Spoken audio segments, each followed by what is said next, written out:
নমস্কাৰ সকলোকে আজিৰ অবাতৰিলৈ স্বাগত জনাইছো। যেতিয়া সোণাপুৰৰ কচুতলিত উচ্ছেদ হৈছিল তেতিয়া তাত বহুত মানুহৰ আবিৰ্ভাৱ হৈছিল। তেওঁলোকে জনজাতীয় মানুহখিনিৰ পক্ষত থকা বুলি যথেষ্ট ৰাউচি জুৰিছিল। সেই সময়ত চাগে আপোনালোকৰ মনত আছে যে অসমৰ বহু নেতাই সোণাপুৰত আহি ভিৰ কৰিছিল। চলিহা উপাধিৰ সেই শিৱসাগৰ নেতাজনেও আহি হুংকাৰ দিছিল।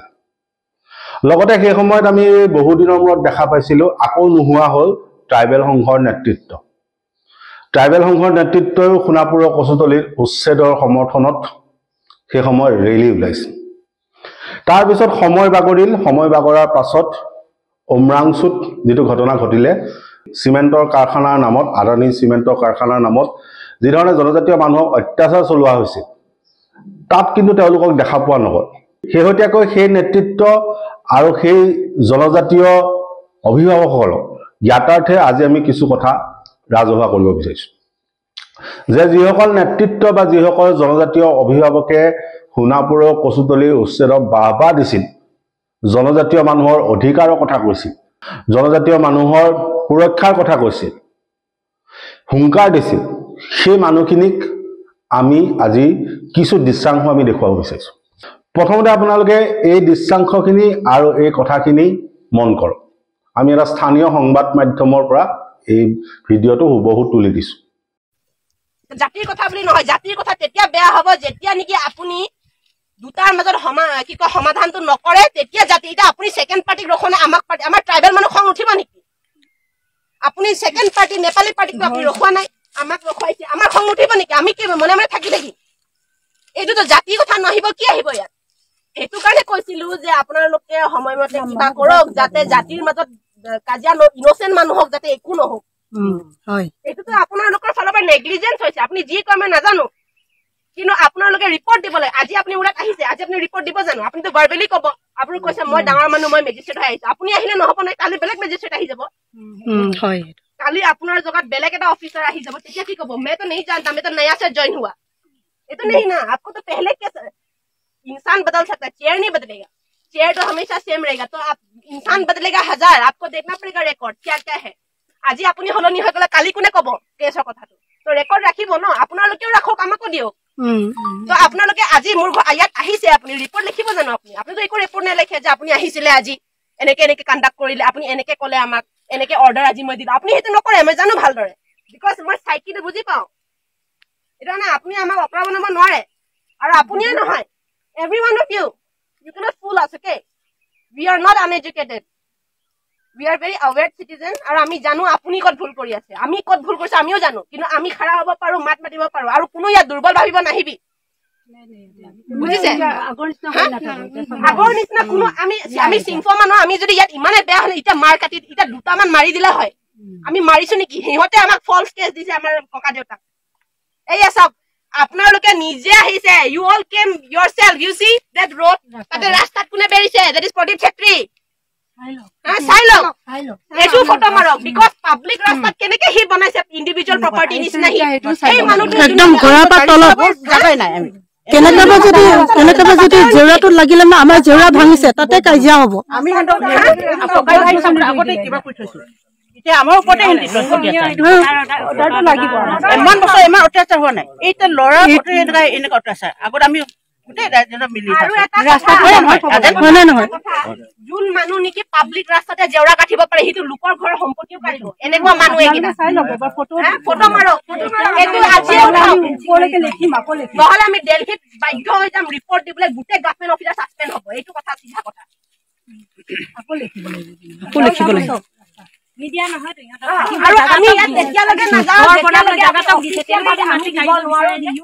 আমাক এইটো কোনো অপৰাধ বনাব নোৱাৰে, আমি ভালকে জানো, বুজিছে? ইয়াত কোনে আহক কিবা আহক সেইটো ডাঙৰ কথা নহয়। মেজিষ্ট্ৰেট আহিলে বুলি নহব, ইয়াতে মিনিষ্টাৰ আহিলেও আমি নাকৰো। আৰু মিনিষ্টাৰ চিন্তা কথা নহয়, কনষ্টিটিউচনৰ কথা আছে, সংবিধানৰ কথা আছে, নিজৰ ৰাইটৰ লেণ্ড ৰাইটৰ কথা আছে, ইয়াত নিজৰ আইডেণ্টিটিৰ কথা আছে। আমাৰ আইডেণ্টিটি এক্সিষ্টেন্স খতম কৰি দিছে। গোটেই ট্ৰাইবেল মানুহৰ মাটি কাঢ়ি ফুৰিছে, সেইবিলাকতো দেখি নাপায়। खाली आयन कानून कोई है, आयन कानून है तो चैप्टर 10 का जो रूल भंग हो रहा है, वायलेट हो रहा है, फंडामेंटल राइट आर्टिकल 351 का वायलेट हो रहा है, वो लोग तो नहीं देखता आपको। तब तो कोई नहीं आता यहाँ पे प्रशासन, हमें ही सिर्फ रोकने के लिए आता है प्रशासन, तो हम अपने हाथों में नहीं लेगा तो क्या करेगा?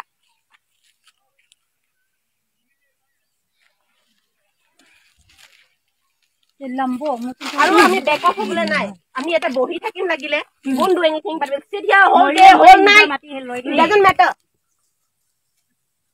Please follow the rule procedure, I request you all, please. এই ভিডিঅ'টোত দেখা দৃশ্যাংশ কথাখিনি তিনিচুকীয়া জিলাৰ জাগুন অঞ্চলৰ টিৰাপ সীমান্ত, ভূপেন হাজৰিকাৰ গানত আপোনালোকে শুনিছে, টিৰাপ সীমান্তৰ কথা শুনিছে। সেই অৰুণাচলৰ সীমাৱৰ্তী জাগুন অঞ্চলৰ টিৰাপ যিটো জনজাতীয় বেল্ট আছে, সেই বেল্টৰ ভিতৰত এইটো হ'ল পৰিস্থিতি। এতিয়া এই পৰিস্থিতিটো কিয় কেনেকৈ ক'ৰ পৰা আহিল বুলি ক'লে ইয়াত এটা ইতিহাস আছে। এটা সেই ইতিহাসটোৰ বাহিৰেও যদি আমি এই ঘটনাটোক ব্যাখ্যা কৰোঁ, তেতিয়াহ'লে কথাটো হ'ল যে টিৰাপ অঞ্চলৰ যি চিংফো জনজাতি আছে, চিংফো জনজাতিৰ যিজন ৰজা আছে, তেওঁৰ ৩২ বিঘা মাটি এতিয়া বেদখল কৰিবলৈ বিচৰা হৈছে, আৰু বেদখল কৰিবলৈ যাওঁতে এই উত্তপ্ত পৰিস্থিতিৰ সৃষ্টি হৈছে। এতিয়া সেই মাটিখিনি জনৈ প্ৰদীপ চেত্ৰী নামৰ এজন ব্যক্তিয়ে বেদখল কৰিব বিচাৰিছে। এতিয়া কথাটো হ'ল সেই টিৰাপ যিটো জনজাতীয় বেল্ট আছে, বেষ্টনী আছে, সেইটোৰ ৫০% মাটিয়ে ইতিমধ্যে বেদখল হৈছে। এতিয়া কেৱল সেই ৰজা আৰু কিছু মাটি বাকী ৰৈছে, বাকী ৫০% মাটিয়ে বেদখল হৈ গ'ল।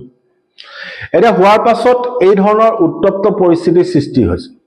এতিয়া কথাটো হ'ল অসম সকলোৱে সংবাদ মাধ্যমত দেখা বা সেই মানুহখিনিয়ে কোৱা কথাখিনিৰ পৰা এটা কথা গম পোৱা যায় যে অসমত আটাইতকৈ বেছি সিংহ আৰু আটাইতকৈ বেছি জেং মানুহবিলাক বাস কৰে উজনি অসমত। অসমৰ আটাইতকৈ বেছি টেটুফলা জাতীয়তাবাদী নেতাৰ জন্ম হৈছে উজনি অসম। সেই উজনি অসমতে এতিয়া জনজাতীয় মানুহক ঢকা মাৰি পেলাই তেওঁলোকৰ মাটিৰ পৰা বাহিৰ কৰি দিব বিচৰা হৈছে।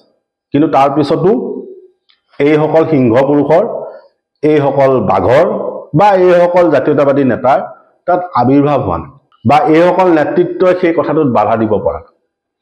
এতিয়া কথাটো হ'ল এই গোটেই ঘটনাটোৰ এটা ইতিহাস আছে যে মাৰ্ঘেৰিটাত অবৈধ কয়লা খনি আছে, সেইটো আকৌ নতুনকৈ কোৱাৰ প্ৰয়োজন নাই। এতিয়া সেই মাৰ্ঘেৰিটাৰ অবৈধ কয়লা খনিত যিসমূহ শ্ৰমিক আছে, তাৰ অধিকাংশ শ্ৰমিক আহিছে নেপালৰ পৰা। অৰ্থাৎ মাৰ্ঘেৰিটা সমষ্টিটোৰ ভিতৰত যদি এতিয়া আপুনি জনবিন্যাসটো ভালকৈ চায়, দুটা সম্প্ৰদায়ৰ মানুহ বা দুটা জনসমষ্টি আটাইতকৈ বেছি আছে। এটা হ'ল চাহ জনগোষ্ঠী আৰু আনটো হ'ল নেপালী। সেই মাৰ্ঘেৰিটাৰ যিজন বিজেপিৰ বিধায়ক, তেওঁ কিন্তু সেইটো সম্প্ৰদায়ৰ পৰা অহা।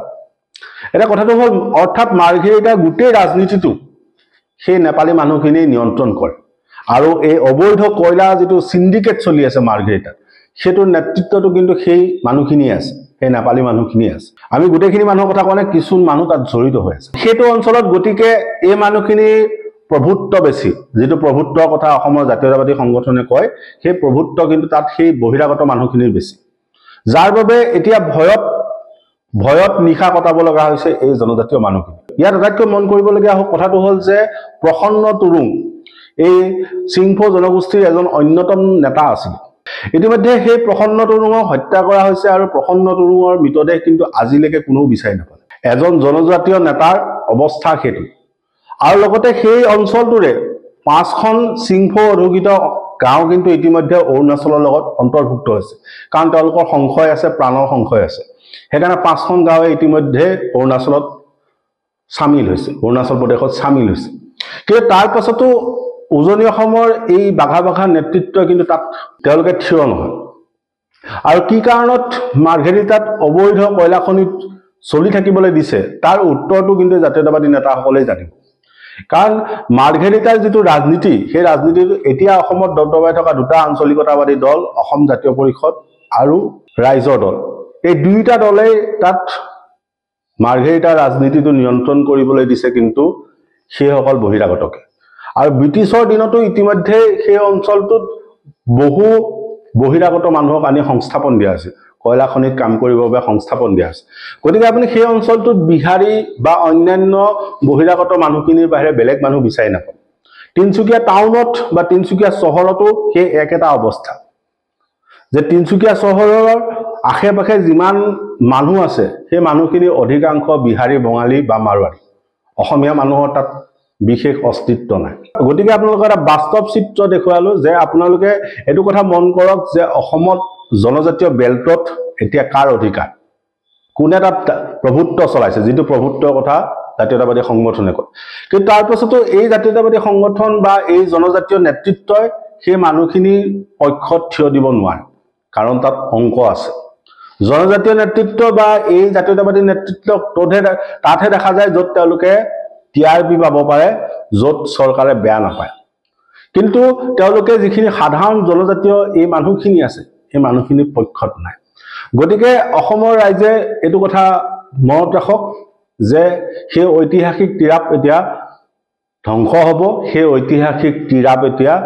অস্তিত্বহীন হ'ব গতিকে ৰাইজে কথাখিনি নিজেই ভাবি যাব কিন্তু আজিতো টিৰাপ বেল্টটো এটা ট্ৰাইবেল বেল্ট ব্লক কিন্তু ট্ৰাইবেল বেল্ট ব্লক হোৱা সত্ত্বেও তাত 1951 চনৰ পিছত 51 চনৰ আগত যিকোনো সম্প্ৰদায়ৰ মানুহ ট্ৰাইবেলৰ বিপৰীতেও নন ট্ৰাইবেল যদি তাত আছে ডকুমেণ্টছ আছে তেওঁ থাকিব পাৰিব এইটো ৰুলে ক'ব কিন্তু 1951 পিছত মানে তাত বেংগলী মুছলিম বেংগলী হিন্দু মানে নেপালী 1951 পিছত এইবিলাক আহিছে বসবাস কৰি আছে কলনি হৈ গৈছে বিহাৰীবিলাকৰ কলনি হৈছে হাউ কেন তুমি ইউডি গভৰ্ণমেণ্ট তুমি তাৰমানে টিৰাপ বেল্টটো প্ৰটেক্ট কৰা নাই এইটো বাস্তৱত এইটো প্ৰমাণ হৈছে গতিকে আমি সেইকাৰণে এই গোটেই এই বিষয়টো লৈ আমি যেহেতু সুপ্ৰিম কোৰ্টত এই বিষয়টো লৈয়ে আমি যুঁজিছোঁ অকল আমি বিদেশী নাগৰিকৰ বহিষ্কাৰৰ বিষয়টোৱে আমাৰ নহয় আমি ইণ্ডিজিনিয়াছৰ প্ৰটেকশ্যন এজ এ হোল বিচাৰিছোঁ গতিকে এই টিৰাপ স্বায়ত্তশাসন দাবী সমিতিয়ে আমাৰ লগত আলোচনা কৰি তেওঁলোকে এই গোটেই বিষয়টো টিৰাপৰ ট্ৰাইবেল বেল্টৰ